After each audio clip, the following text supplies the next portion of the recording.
Tunisie, tension au sommet de l'État à cause de la Libye.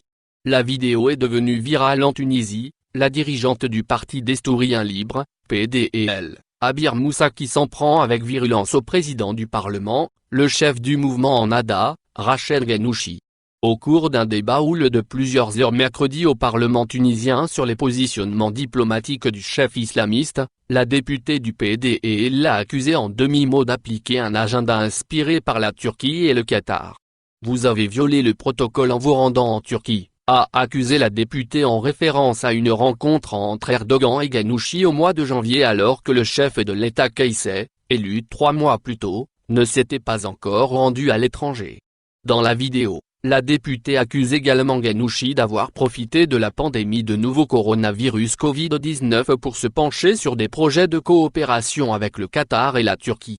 Le 25 avril, vous aviez appelé Erdogan sans en informer les Tunisiens, vous mentez au Parlement, a-t-elle chargé avant que Ghannouchi ne l'invite à soigner son langage.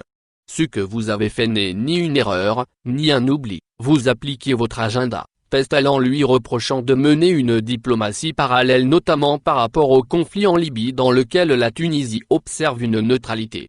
Monsieur Ghannouchi a suscité la polémique après une conversation téléphonique fin mai, révélée par des dirigeants libyens, dans laquelle il a félicité le chef du gouvernement d'union nationale, NIA, en Libye, Faye al-Sarraj, pour la conquête d'une base détenue par les forces du maréchal Khalifa Haftar alors que la diplomatie est du ressort du président de la République. On dirait que la guerre en Libye se déroule en Tunisie, a déclaré Ghannouchi jeudi à l'aube, au terme de longues heures d'échanges vifs entre députés, regrettant que des députés se battent au nom de la Libye. Ghannouchi, dont les propos sont repris par la AFP, déplore également une diabolisation de toute opinion contraire dans le débat politique tunisien, un mal qui représente un danger pour la démocratie, selon lui. Concernant la Libye, nous n'avons pas à être dans un camp ou un autre, a-t-il ajouté, assurant qu'il n'y a pas de place pour la concurrence ni le conflit au sein de la diplomatie tunisienne, d'après la même source. Au vu de vos observations, je vais réexaminer mes positions et identifier les lacunes pour les corriger, a-t-il toutefois concédé en fin de séance, non sans reprocher à ses détracteurs, au premier rang desquels le parti anti-islamiste PDEL, dont la première responsable est une figure du régime déchu de Ben Ali, d'avoir instrumentalisé cette conversation protocolaire à l'occasion de Ramadan pour s'en prendre à la jeune démocratie tunisienne.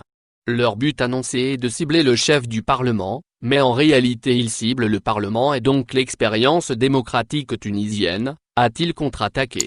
Mardi, le chef islamiste a exprimé son penchant pour une diplomatie positive en Libye, en estimant que la neutralité passive de la Tunisie au sujet du conflit libyen ne bénéficiera en rien à son pays. Il a appelé à mettre en place une politique étrangère bâtie sur ce qu'il qualifie de neutralité active, rapporte le média tunisien Webdo. La neutralité passive n'a pas de sens, nous devons opter pour la neutralité positive de manière à pousser les protagonistes libyens à trouver une solution politique à leur conflit, a déclaré M. Ghannouchi dans un entretien accordé à l'agence de presse turque Anadolu. La Turquie est pour rappel partie prenante du conflit en Libye, apportant son soutien militaire au gouvernement d'union nationale, NIA. Les voisins de la Libye ne peuvent pas vivre dans l'insouciance. S'il y a un incendie chez votre voisin, vous ne pouvez pas être neutre, éteindre le feu est un devoir et une nécessité, donc la neutralité passive n'a aucun sens, a-t-il soutenu en outre, cité par African Manager. Notre vision est qu'une solution politique en Libye est le moyen le plus sûr de surmonter l'insécurité et le chaos, a également estimé Rached Ghannouchi. Rached Ghannouchi n'a jamais caché faire partie de l'axe Turquie-Qatar, mais il est désormais président du Parlement et les institutions tunisiennes se retrouvent entraînées dans cet axe, explique dans ce contexte Hamza Medeb, expert pour le centre Carnegie, cité par TV5 Monde. Une telle prise de position en faveur du camp d'UNIA a été vue par ses adversaires comme un empiétement des prérogatives garanties au président de la Tunisie, Kais Saied. La constitution tunisienne stipulant que c'est à lui qu'appartient de déterminer les politiques générales de la diplomatie du pays. Or, le président Saied a officiellement opté pour la neutralité diplomatique. En réaction, le président tunisien a souligné dans un discours prononcé à la fin du mois dernier que la Tunisie n'avait qu'un seul président, à l'intérieur du pays comme à l'extérieur. Le président du Parlement doit respecter la Constitution et les prérogatives accordées au président de la République et il n'a pas le droit d'intervenir dans les affaires diplomatiques ou d'impliquer la Tunisie de quelque manière que ce soit dans le conflit libyen, a dénoncé Eik El Mekki, député tunisien du bloc démocrate cité par Buzine Essenet. Tout ceci doit être clarifié aux Tunisiens, et Rachel Ghannouchi est condamnable légalement car il a violé la Constitution et le règlement intérieur de l'ARP, a-t-il souligné. En réponse à la polémique, Rachel Ghannouchi s'est justifiée en affirmant que l'appel téléphonique au chef d'UNIA n'a pas enfreint les usages de la diplomatie tunisienne, précisant que la Tunisie et son président Kais Saied sont en contact avec le gouvernement al-Sarraj parce qu'il est le dépositaire de la souveraineté selon la légitimité internationale.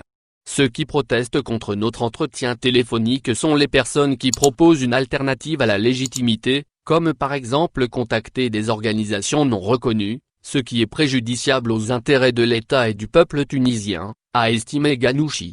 Dans un contexte de crise économique, cette polémique risque de provoquer une nouvelle crise politique dans ce pays.